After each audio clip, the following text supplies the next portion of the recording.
Hey, welcome back, everybody. It's time once again to meet our community, the Hispanic community here in Orange County, powered by the Orange County Hispanic Chamber of Commerce and Orange County's only community radio station with the only man who knows everybody, Ruben Franco. Welcome back, sir. Thanks, Paul. I don't know everybody, but I'm getting close. I was somewhere the other day, and I said something about the Hispanic Chamber. They went, "Oh yeah, Ruben." I'm like, does everybody know Ruben? Yeah, it's interesting. I've got to meet some great people. One of our guests today is a great person I've gotten to meet. Great story here today. Yeah, 3 years. I think it's been 3 years since you've been. 5 years since you've been dean. Am I doing the math wrong? Gosh, I can't believe it. It'll be 5 years in January. Yeah, but welcome everybody to our community podcast. And we have a special guest. We have Dean Ian Williamson from UCI. He's the head of the business school, and he's an advisory board member for the chamber as well, and just a great mentor and person to talk to you about the business community and the business environment, and just great things going on over at UCI. And usually we start our podcast by you just introducing yourself and telling us a little bit about yourself personally. Like, give us a personal background for us first. No problem. Well, first let me agree with Paul. I think you do know everyone. Certainly that was my experience. I think he does, yeah. When we first arrived here in 2021, you were one of the earlier people that I met, and it was definitely kind of you to introduce me around. Sure. My background, so I've been here now in Southern California for about 5 years. I moved here from New Zealand. We'll probably get into that a little bit later. With my wife and 3 children. I have twin daughters who actually just graduated from college, so I'm very proud of that. Yeah. And I have a son who's a high schooler here in Orange County. And so we've made this our home, but originally from Chicago. That's home for me, and my family's still there, so very proud Southside kid. And we can go into a little bit more about the details of that and all the other pathways later on, I guess. That's great. Your daughter's Howard? Howard University. Howard University, yeah. So very proud of how they are now Howard alums. Oh, awesome. And they're based out in Washington, D.C. Great school. And what are they going to be up to doing next? They are going to work in consulting. Okay. So management consulting. It seems like they want to give that a start, and I'm very proud of them. Very happy they have an opportunity to sort of start their career in business. That's great. Well, I wonder where they get that from. Who knows? Who knows where that idea came from? That's right. Yeah. So you came to us before you got here from New Zealand, right? Yes, And what was your role there? I was the Pro-Vice Chancellor and Dean at Victoria University of Wellington. This is one of the top universities in New Zealand. Clearly not from New Zealand. It was a very different experience moving there. Loved it. Beautiful, beautiful country. Phenomenal people. Had a chance to work with just a set of communities that I had not been exposed to, most notably the Maori community, which is the indigenous population there. And we also did quite a lot of work across the Pacific Island regions, so Vanuatu, Papua New Guinea, Fiji, really understanding the business community there. And what's very clear, and this is true, I think, for most communities, but what's very, very clear there is the intimate relationship between the business activity and community outcomes. Okay. And so the business school I led and the university that I was responsible for, a lot of that was around understanding how to position the university as a mechanism of driving economic and social well-being. Another interesting aspect, the business school was literally right across the street from the Parliament House. And so very early on, I think it might have been 3 months or 4 months after I got there, I got a chance to spend time with the Prime Minister, who gained quite a bit of renown, Ardern, because of some of the work that she had done and how she responded, particularly around the pandemic. And phenomenal lady, really, really gained a lot of respect for her. But we did a lot of work with the government there, helping them understand certain policy decisions. So it was a nice opportunity to see how a university can play a role in shaping not just business community outcomes, but shaping policy decisions for the country. And it's a pretty unique, pretty innovative country. They're about 4.5 million people strong, and they try to get every little bit they can out of everybody there.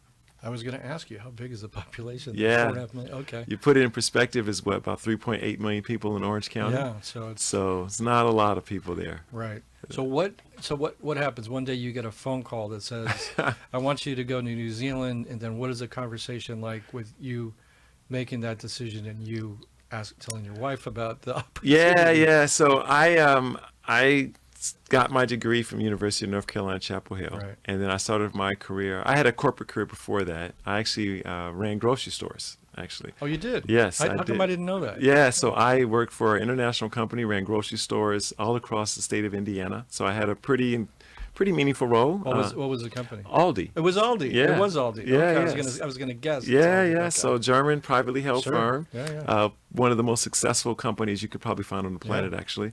I ran a bunch of stores for them all across Indiana. That was fantastic. But I had, as an undergraduate, I had the opportunity to do some research with a faculty member, really, and loved that experience. And I noticed in my professional career, while I was doing well and was enjoying it, I had a lot of questions about, well, why did that happen? Why did that happen? Sure. And that's not necessarily the type of questions you ask in typical corporations. They don't really have a business model for the why. It's more about the how. And I made a decision to quit my job and go back to school to get a PhD, which was a big decision for myself and the family, because obviously I walked away from a pretty high-paying role to go to a pretty much no-paying role. Sure. And my father was like, well, what are you thinking about doing? Like, the whole goal for college was to go and get this job, and you're doing well, and why are you walking away from that? But I really had a passion, and I thought this would be my calling to kind of do this.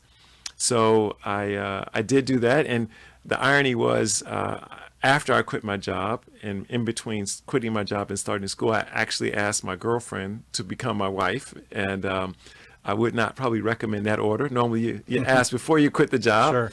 But she said yes, and so we packed up and moved to North Carolina, and that's where I started my training to become a professor.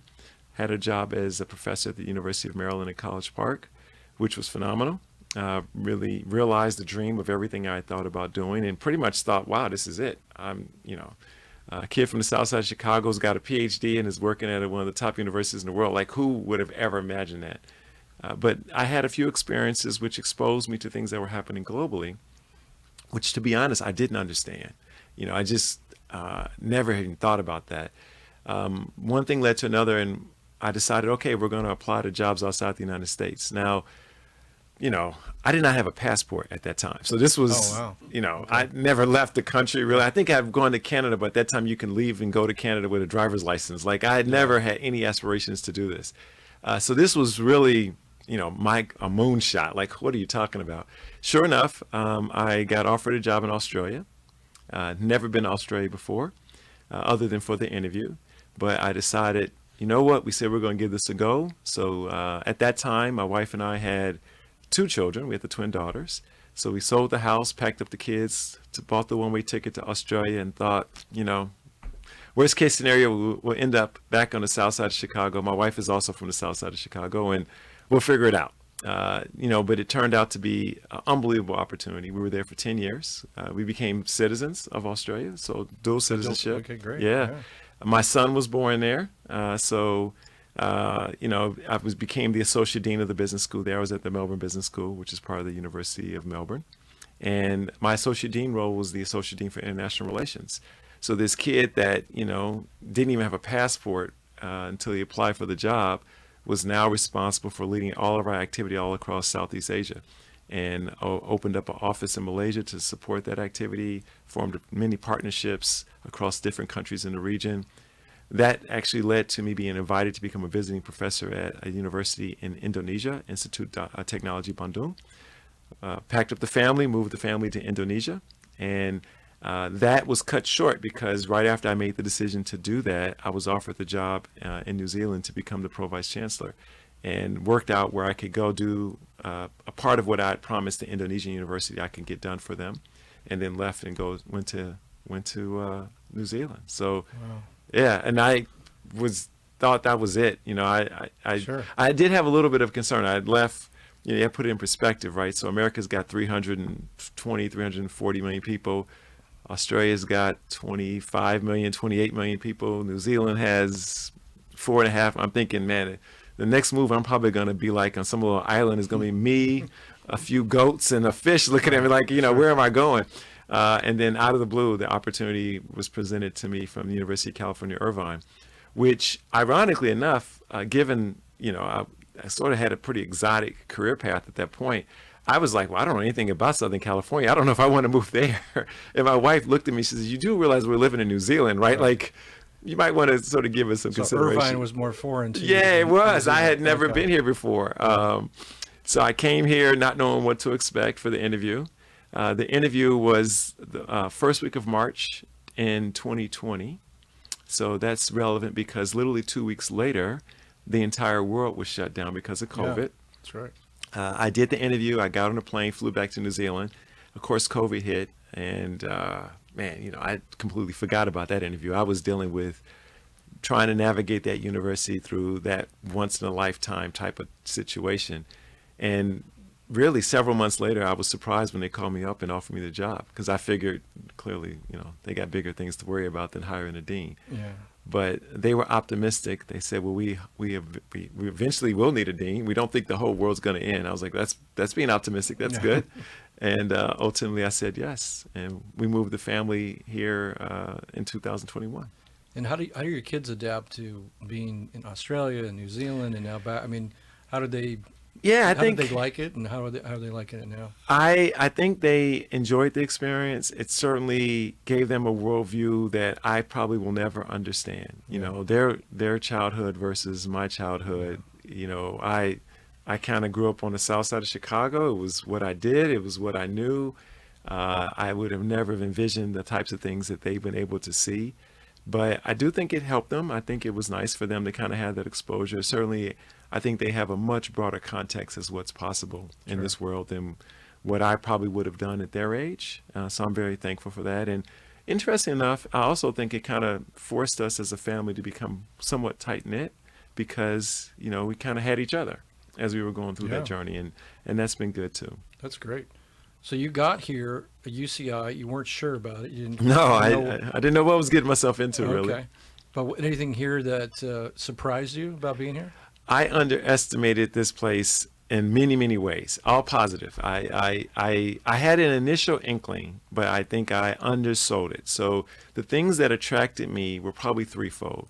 One, I did not appreciate to understand the actual business community here. When I interviewed for the job, I did the research and I was like, wow, okay, I didn't appreciate the technology emphasis in this community. I didn't understand how diversified the economy was. And that was actually a big draw for me interviewing for the role, because I was like, man, as a business school dean, you want to be at a place where there's a really dynamic business community. Right. And this was a chance for me to really see up close the technology sectors that were driving a lot of the activity around the world. And I thought, wow, that's pretty amazing. I did not understand the diversity, the cultural diversity of this community. And when I began to actually look at the diversity, I was like, oh, wow, that's really cool. I'd had this career where I had a chance to work with a lot of communities all around the world. That was very important to me. And lo and behold, that was here. And then the third thing that was very appealing was UCI itself as a university. This year, we're celebrating our 60th anniversary. Yeah. So we were founded in 1965. And it was amazing to see the trajectory of this university from where they started to where they are today. We're one of the top 10 public institutions in the country. But despite that success, there was a very clear hunger to get better, to try new things. So I thought, here it is, this university that's been very successful in this dynamic environment, culturally and from the business community, that actually is not resting on its laurels. It still wants to be innovative. So that sold me. And that was the thing I thought coming in. But when I got here, I realized that I underestimated all of that. I underestimated just how dynamic and amazing the business community was. I underestimated just how amazing the diversity of the community was and what that meant culturally and also economically.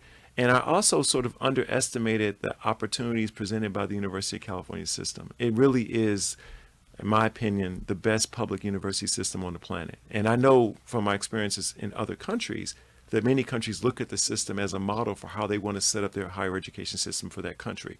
So when I got here and kind of had to experience it, I thought, oh, wow, what a cool sandbox this is to play in. So it's been very good. It's been very exciting. Great. Yeah, I got to go to UCLA, so I'm very familiar with the UC system. I know Howard Gilman, our chancellor, went to UCLA as well. And yeah, it is a dynamic system. There's no doubt about it. And you said something interesting, just not resting on your laurels, always trying to get better. And you do sense that. It's not just, it's not in theory. I mean, they are always, every single day, that's something that they do. That's a mission and a charge for everything here. And you see it you've seen it on campus, just even the 5 years you've been here, seeing what's going on. You know, when I arrived here, someone asked me, what does UCI stand for? And I said, I don't know. And they said, under construction indefinitely. Yes. You know, like there's Yeah. this thing of just we'll continue to get better. Yeah. And, you know, we've expanded our healthcare footprint. We went from 1 hospital to 6 hospitals in the last 18 months. The business school has expanded dramatically. We just graduated our largest class ever this past May. And I think we're going to have an even bigger class this upcoming May. And it's just nice to be in a place that is very future focused. Right. Where are we going versus focusing on where we've been in the past. I mean, we honor our history, but we use that as a leverage point for something bigger, something better. That's great. Well, I've read you're kind of an expert in human resources management and talent pipelines. Can you explain what a talent pipeline is? Yeah, so my expertise is around helping organizations attract, retain, develop talent and derive value from talent. And for most of my career, it was trying to understand where in that process of attracting people, developing people, utilizing people, retaining, where were you messing up? Because typically if you get one of those 4 things wrong as an organization, you're typically going to have some negative outcomes from a performance perspective. And over my career, though, that logic evolved because I began to think a little bit more system-wide around how is this shaping, playing out in community. And I can tell you the moment where it actually came together for me. I took a group of European business leaders to South Africa. This would have been 2009, actually. And I was there to help them understand how to enter that market and what are the workforce decisions. And we met with several different companies in the region to talk about what they were doing. And in the course of these interviews, one of the leaders said, you know, you guys are asking us a bunch of questions, but I think you're asking us the wrong questions. I'm the professor. I'm thinking, yeah, I know how to ask questions. But, you know, what do you think we should ask? He says, you should ask us what was the first HR policy we came up with when we entered South Africa. And I said, so what was it? And he said, our HIV/AIDS policy. And it completely floored me. I would have never thought about that. And, you know, the context was at that time, 20% of the population in South Africa was infected with HIV/AIDS. Okay. So you're dealing with a tremendous outbreak. And, you know, every single person that worked in every single company there was impacted by this in some particular way. The companies had, you know, line items associated with funeral leave and burials and all this. And so I had to actually take a step back and say, up until this point, my focus had been on how to make this company better. But how good can a company actually be if the community around it is struggling? And so I repositioned a lot of my thinking to say the goal here is to actually create an effective talent pipeline for the community, of which the companies in the community will then benefit. Because if a community can't attract great talent, if it cannot develop people, if it cannot retain those individuals, if it cannot utilize those people, that community itself will also struggle. And so really that logic has shaped my approach towards leading higher education institutions. I see us as being integral in creating the talent pipeline as necessary for a community to have positive social as well as economic outcomes. We are a draw. We bring students from all around the world to Southern California at the University of California, Irvine. It's one of the reasons why I do a lot of international travel to promote our community to those regions so that they send their great people here. We are a developer. Obviously, we have curriculum and degrees where we're helping people develop skills that are useful for helping them meet the mission in their life that they like to achieve. We help retain them. We're a draw in terms of being a place where people can come and get intellectual interaction and social engagement and the like. And, you know, all those things allow the businesses around us to thrive if we're doing that in partnership with them. And so this talent pipeline logic of attracting and developing and retaining and utilizing, that really is a core aspect of how we lead the business school and how I think a university like ours can play a role in society. And how have you been able to incorporate that into the Orange County community? You know, one of the first things I did when I got here was I reached out to the business community. So I talked to you, I talked to the chambers, I talked to a lot of business leaders. And my mission and my purpose for those conversations was to convey to them, we are your partner. We will help you get the talent you need if you help us understand what it is you're trying to achieve. And out of that became a mechanism by which we can co-design our curriculum so that the students are able to get real-time understanding of what the things we're teaching them, how they apply to the types of contexts. And this is large firms, small firms, regardless of industry.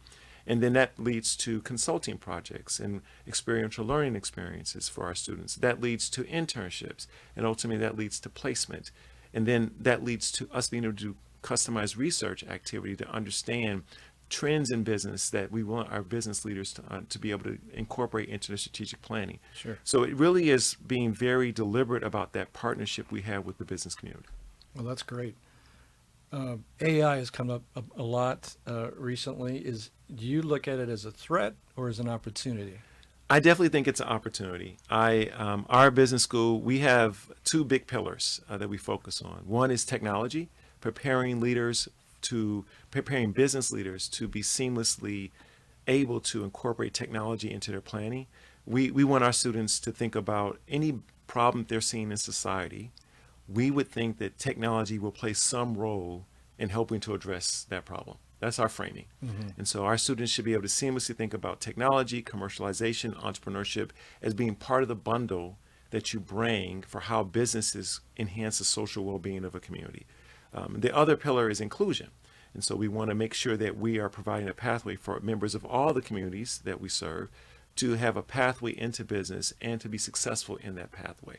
So I see artificial intelligence as the next wave of technologies that will provide a host of solutions, create new business opportunities, will sunset some business models. Sure. For certain, but if we've prepared people with the right skills, they'll be able to adapt. So with that in mind, we've leaned in.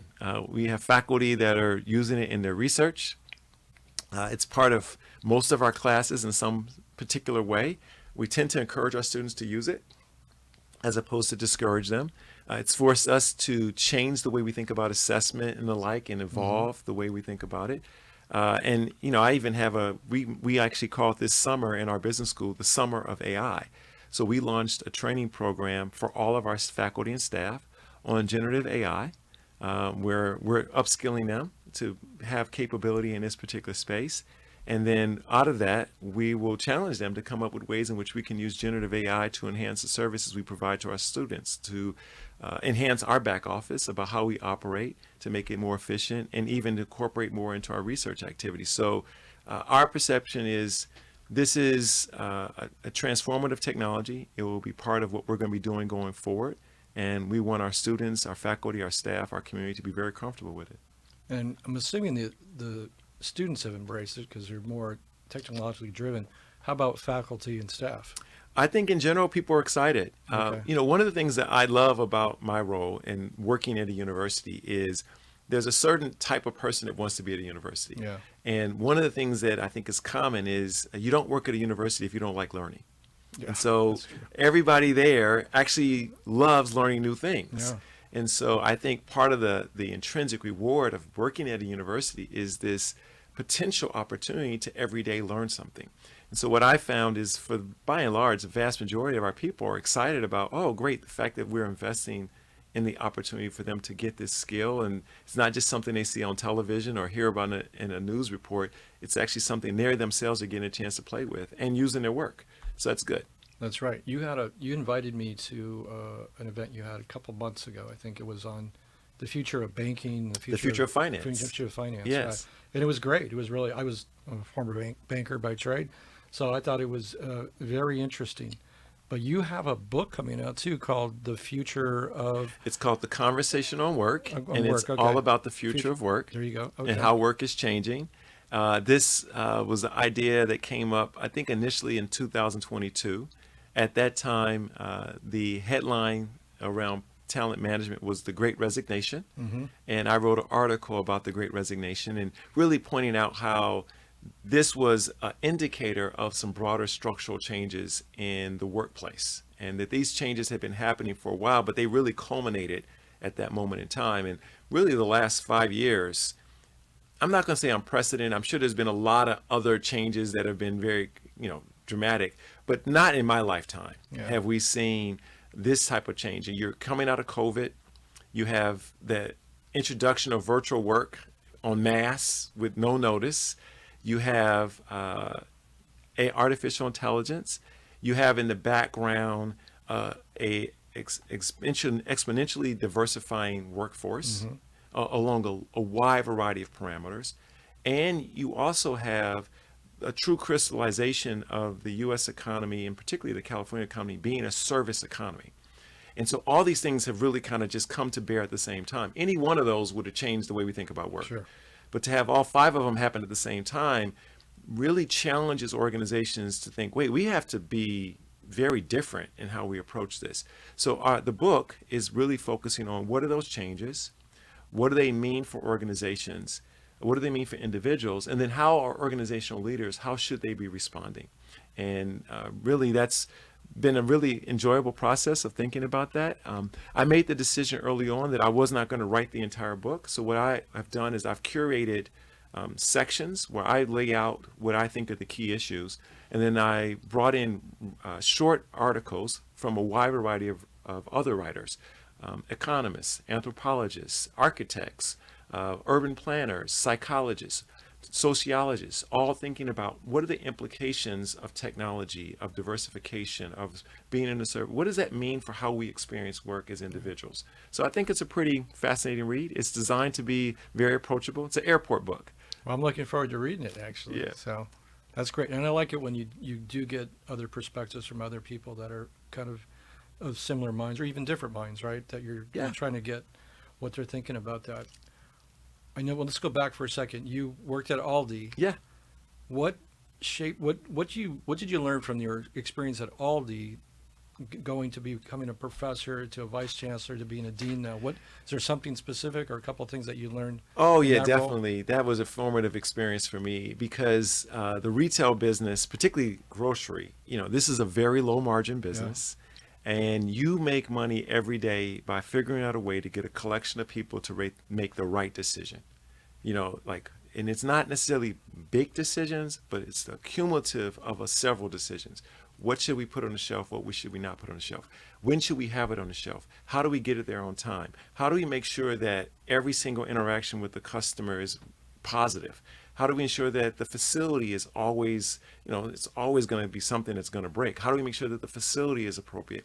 And it's literally a series of 1,000 decisions every day that you have to get a group of people across a wide variety of locations. I had stores in Indianapolis and Fort Wayne, big cities. I had stores in Peru, Indiana, and Huntington, little small towns. How do I get that workforce across all these different backgrounds to understand the goal of the day, to make the right decision, and to use their discretion appropriately? And if you get it right, we can eke out that 1%, 2%, 3% margin. If we get it wrong, we start all over again the next day. And a lot of that is the clarity of vision that you lay out, being able to provide effective feedback, how you follow up with individuals, thinking through effective systems, really understanding the nuts and bolts of running a business. And that taught me, that was probably the best, field study I could have ever done around that. And then, being able to then extrapolate those learnings into how do you create a curriculum?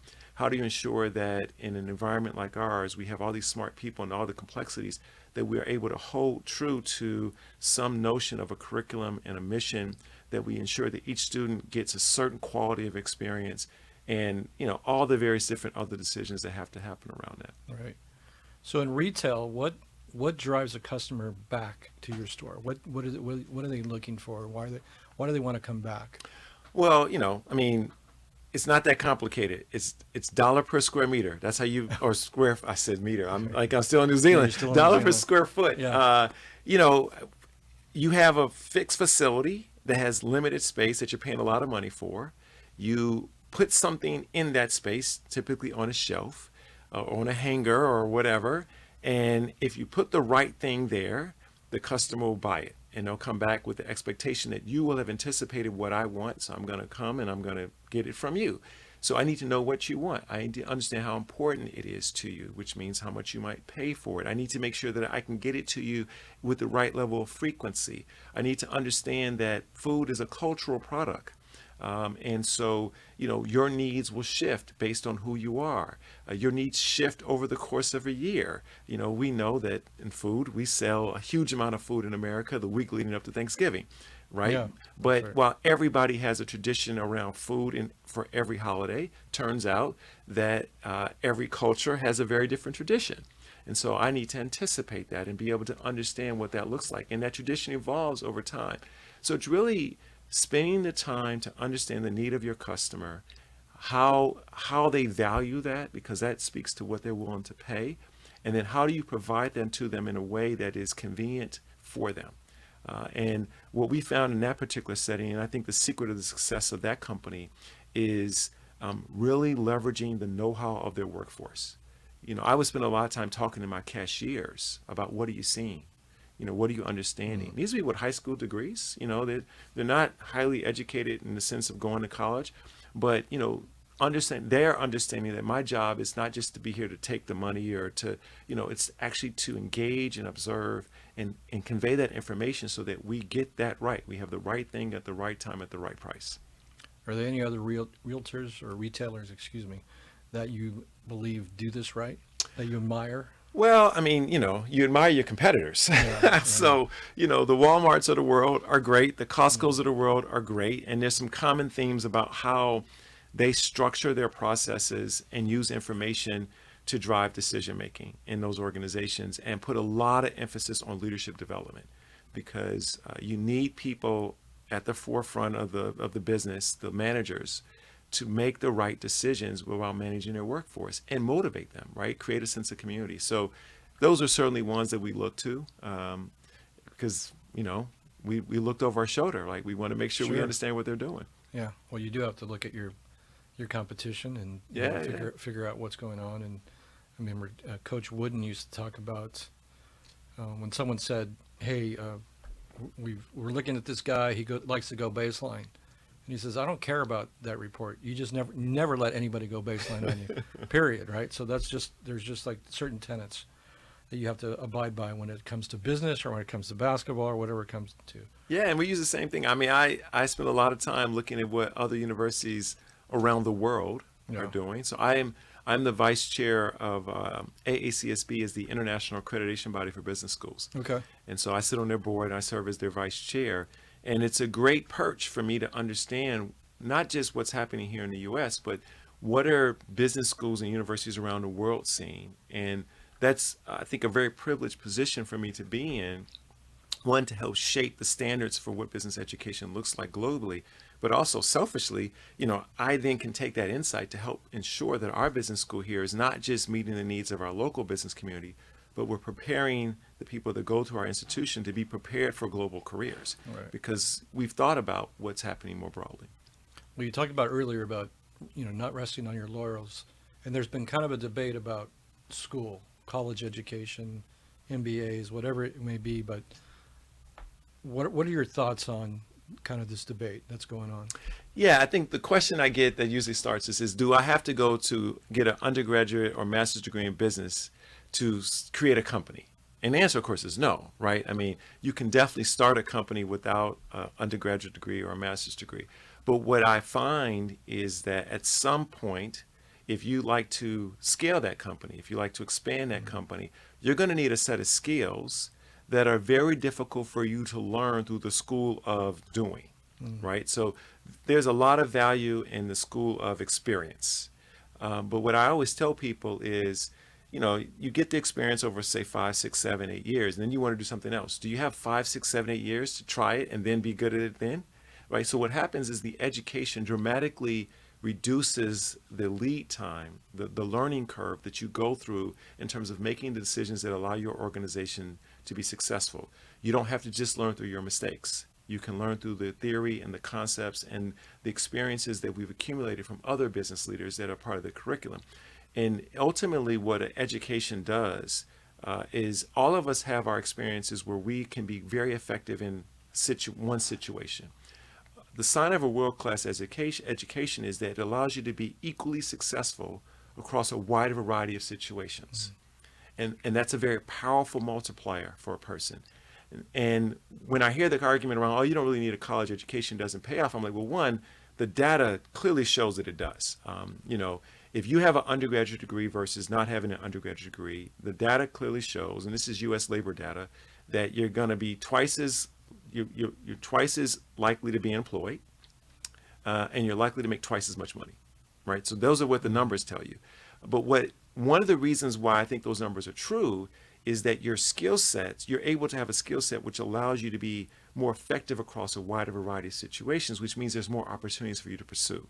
So if, say, one sector or one type of job is in decline, your ability to be effective in another environment is still there. And so, I think it's one of those investments that the payoff, the ROI on that is pretty robust. It's one of those things that tends to differentiate high versus low performance across a wider variety of things. That's great. Well, we have a youth chamber that we run here, as you know, and a lot of young people that are here at UCI and other universities here locally. And, I'm a big believer in education. That's one of our tenets as a chamber, right? Education, economic development, advocacy.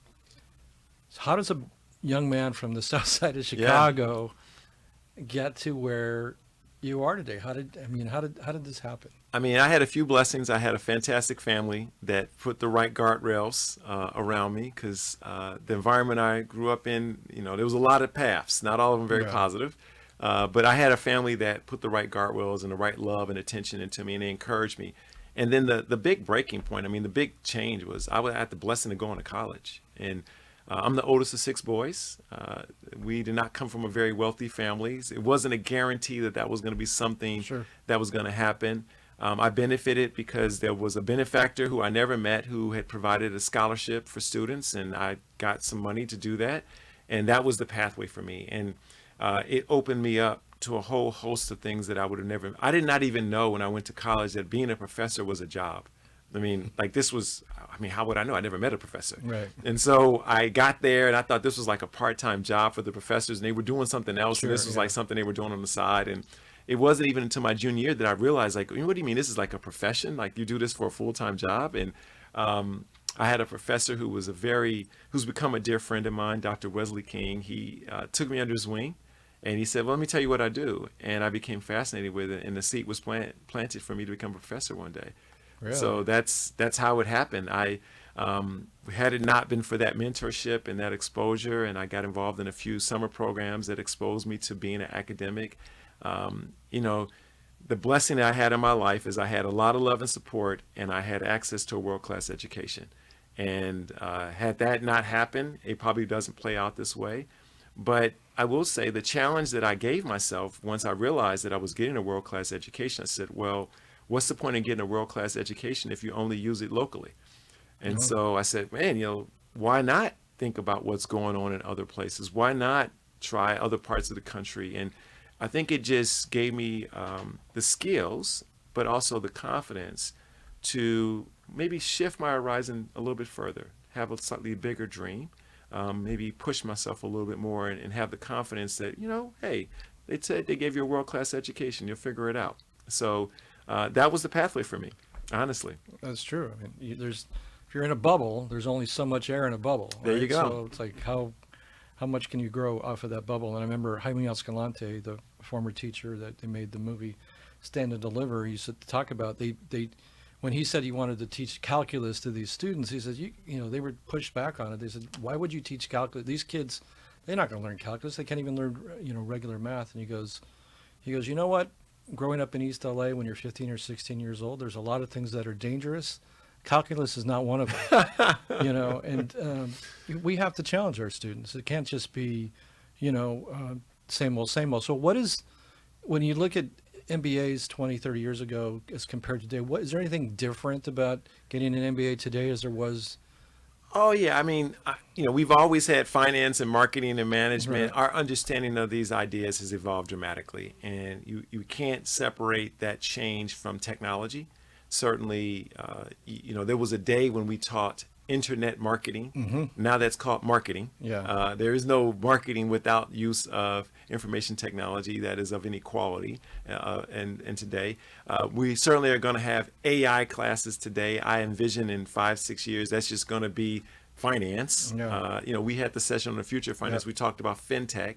My sense is in 5 years, that term will have no meaning because there will be no finance without technology. Right. And so what I've seen has been the evolution over my career is how the technology that has been brought to bear for these problems about how we identify and resource, how we allocate capital, how we communicate, how we market, how we account for what's going on. All that has evolved.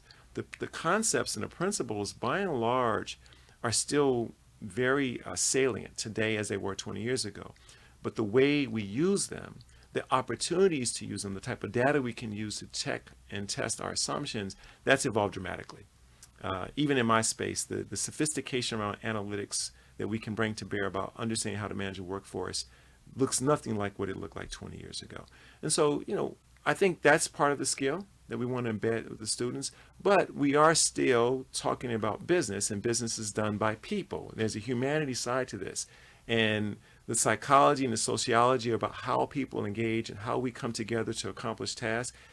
We're still pretty much the same creatures we were, several hundred years ago, if not several thousand years ago.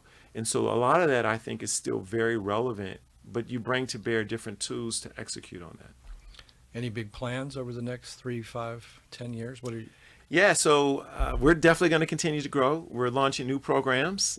This fall, we're launching a new Master's in Management, which is designed to support people coming from non-business backgrounds that are thinking about moving into business backgrounds. So this is your artist, your engineer, your chemist, who have a training in a particular technical area, but they're thinking about how do I make that into more of a business space. And so this is a great program for them. It's a 1-year degree that really helps them get the foundational elements of business.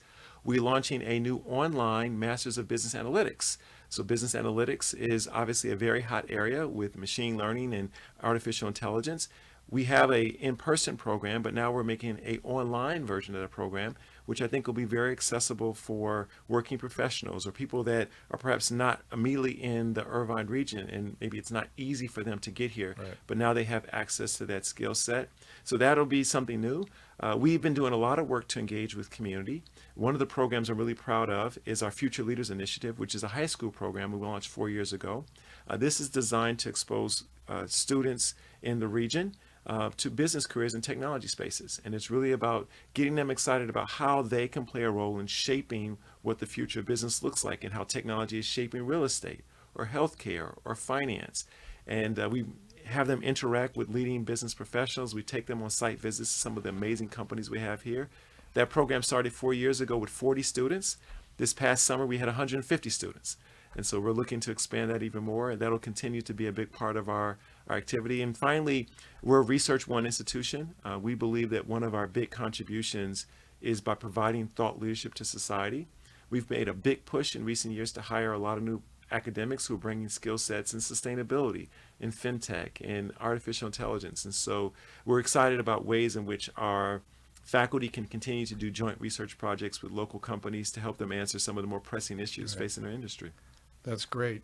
Well, that's exciting stuff, and we could talk about this forever, but we're up against our time, unfortunately. And but I want to thank you for being our guest today, Dean Ian Williamson, Dean of the UCI Business School, and I want to thank you for being on our advisory board as well, and being the resource and the mentor and the leader that you are here in the Orange County community. So let me say a positive thing as well about the Chamber. It is one of the most influential community organizations we have in the region. You play a huge role. We love having you on the UCI campus. So we were really appreciative of you taking the invitation to come set up your shop here. Thank you guys for inviting us here. You're one of the big reasons why we're here. So. And it just means a lot to our students to see the examples that the businesses in the Chamber are setting. And so we're just really, really proud to have you as part of the community here. Well, thank you. And thank you to everybody listening today. And we look forward to seeing you again. My pleasure. Thank you. Thanks, Dean.